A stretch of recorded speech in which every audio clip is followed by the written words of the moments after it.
It's your boy AG, Cornerman Boxing. I'm here with my man Sugar Hill, legendary trainer.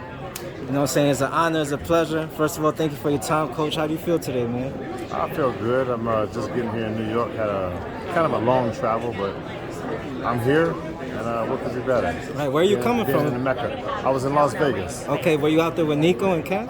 Yeah, spent my whole camp out there. Spent the whole camp out there in Las Vegas with Nico, preparing him for this fight, December the 11th, here at the famous Madison Square Garden. So I'm happy to be here. Happy for Nico to continue learning and continuing his journey as a fighter, and just seeing how far he can go with it by just learning and competing and getting better. Right, you've trained so many great fighters. Most recently, most notably Tyson Fury. Now, what does it mean to you now to have Nico in your, in your as your fighter, who happens to be the grandson of the greatest of all time, Muhammad Ali? What does that mean to you having him now in your stable? Well, having Nico actually means a lot more to me than even him being Muhammad Ali's grandson and things like that.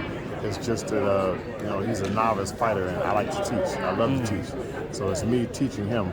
After Tyson Fury, the second fight with Deontay Wilder, I commented and said I was retiring. I want to go back to training amateur. So this is like my amateur here. Wow. Training him and watching him grow, as I have so many other young fighters, watching them grow and to become, just become more of themselves, find themselves. Wow, that's amazing, because that reminded me of the great Emmanuel Steward, rest in peace, who also liked to look out for the community and helped a lot of young kids coming up. And I just found that amazing when you just said. You know why? Because everybody talks about, we all love boxing, the sport and everything, but actually, the thing I always say is bigger than boxing. I mean, it's not boxing. It's not just boxing. It's bigger than boxing, because after boxing, you have to do something. You need something else to do after boxing. So, for me to say it's all about boxing, I don't agree with it myself, and that's not the way I treat life either. It's bigger than boxing. It's helping these young fighters to learn and to grow and to mature, and to being able to raise their families and their families, be grandfathers, great grandparents, and just something for them to have them to be able to live and to learn from this boxing experience, to take them on to continue their lives. That's why it's bigger than boxing. Of course. What do you think is most important to see in a fighter? What do you think? What kind of qualities do they need in order to be successful in the sport? It's really difficult. I would just have to say maybe hard work would be the one, but you can never tell, because you can have someone with hard work, but then they can never reach that pinnacle as well either. You can have someone with all the talent and never reach that pinnacle because maybe they didn't work hard. So maybe the hard work is probably the most important thing. Hard work and understanding. You need to have an open mind, and to be able to be successful.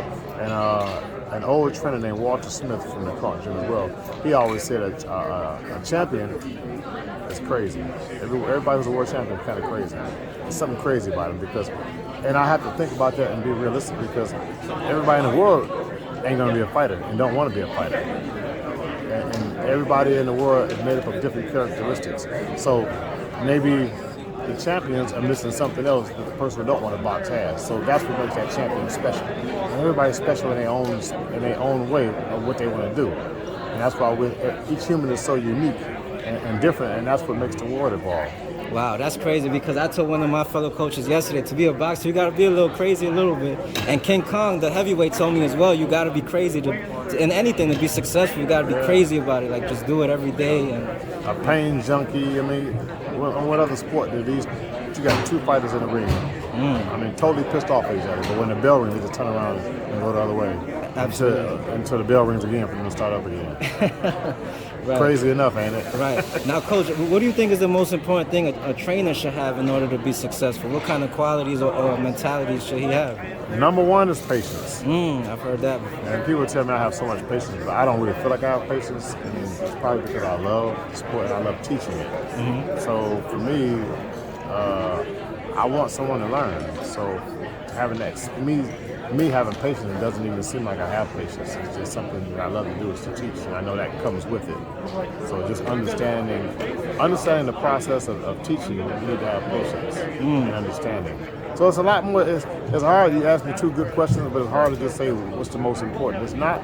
It's really a combination of it, just the same as the fighters. There's a combination of things that a person is made up that it's going to make them a good trainer. It's going to make them be able to understand people, understand feedback, understand how to teach, understand how to reach somebody maybe not this way, but maybe from over this way. So it's just a whole lot more. I mean, having an eye for it. It's so many more things than just one thing. So it's really kind of unfair, but I'm trying to put a finger on it. But when I put the finger on it, it's like I put my whole hand on it. 10 different things, and then other people's hands can go on top of that too because it's so complex. And trying to understand how to be a good trainer, or even like you said, like you asked me before, like for a fighter.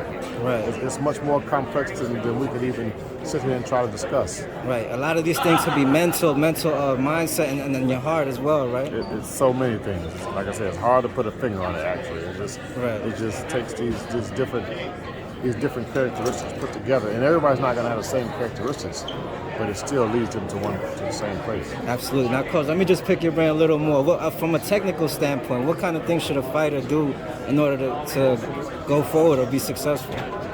They better learn how to listen and learn. Listen and learn. Listen and learn. Don't be doing a bunch of talking, but listen and learn and be open.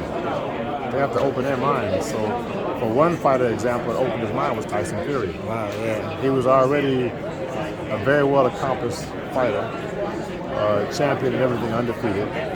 And when I started training him, he took everything he knew, put it in a bag, put it in a safe, locked it up, and just learned whatever I tried to teach him. And that's very rare for somebody on that status and that level to just forget everything and say, okay, I'm just going to do what you want me to do.